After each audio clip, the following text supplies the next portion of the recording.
तर बघा आलेले आहे विवाला आणि मास्टर बेडरूम मध्ये आलेले आहे. तर आपला ह्या घराचा होम टूर आधी झालेलाच होता.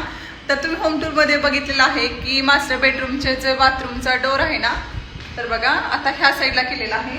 आधी होता आपला ह्या साईडला, तर ह्या साईडला शिफ्ट केलेला आहे. त्यानंतर इथं आपण काहीतरी मिरर हे करणार आहोत, म्हणजे आरसा.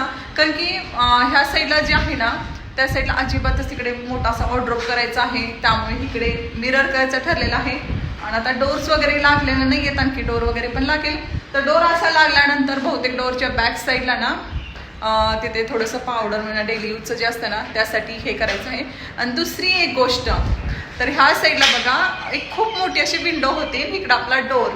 तर विंडो पण आपण काढलेली आहे आणि छोटीशी विंडो केलेली आहे. तर खूप वेगळं असं पूर्ण रूमचं काय पालटच करून टाकलेलं आहे म्हटलं तर काही हरकत नाही. आणि आपली आहे बाल्कनी. चला बाय, सांगा कशी वाटली आमची मास्टर